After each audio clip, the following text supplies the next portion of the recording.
ಎಲ್ರಿಗೂ ನಮಸ್ಕಾರ. ಸೋರೆಕಾಯಿಂದ ನೀವು ತಂಬುಳಿ ಮಾಡ್ಕೊಂಡು ಊಟ ಮಾಡಿದ್ದೀರಾ ಇಲ್ವಾ? ನಾನು ತೋರಿಸ್ತೀನಿ, ನೀವು ಒಂದ್ಸಲ ಟ್ರೈ ಮಾಡಲೇಬೇಕು. ಯಾಕಂದರೆ ನೀವು ಊಟ ಮಾಡಿದರೆ ಒಂದ್ಸಲ ಒನ್ ಮೋರ್ ಅಂತ ಹೇಳೋದಂತೂ ಪಕ್ಕ. ಯಾಕಂದರೆ ಅಷ್ಟು ಸಖತ್ತಾಗಿರುತ್ತೆ.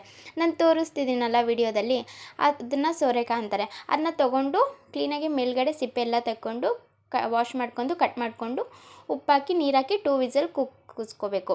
ಅದೇ ಸೈಕಲ್ ಗ್ಯಾಪಲ್ಲಿ ಆನಿಯನ್ನ ಚಿಕ್ಕದಾಗಿ ಕಟ್ ಮಾಡಿಕೊಂಡು ಮಿಕ್ಸಿ ಜಾರಿಗೆ ಬೆಳ್ಳುಳ್ಳಿ, ಹಸಿಶುಂಠಿ, ಜೀರಿಗೆ, ಕಾಳುಮೆಣಸು, ಕೊತ್ತಂಬರಿ ಸೊಪ್ಪು, ಹಸಿರು ಮೆಣಸಿನ್ಕಾಯಿ ಫ್ರೈ ಮಾಡ್ಕೋಬೋದು, ಇಲ್ಲ ಹಾಗೆ ಹಾಕ್ಕೋಬೋದು. ನೀರು ಹಾಕಿ ಪೇಸ್ಟ್ ಮಾಡ್ಕೊಳ್ಳಿ.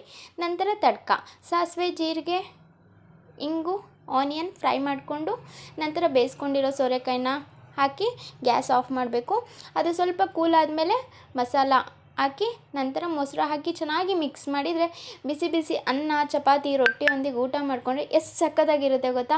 ಒನ್ ಮೋರ್ ಅಂತ ಹೇಳೋದಂತೂ ಪಕ್ಕ. ಓಕೆ, ಬಾ.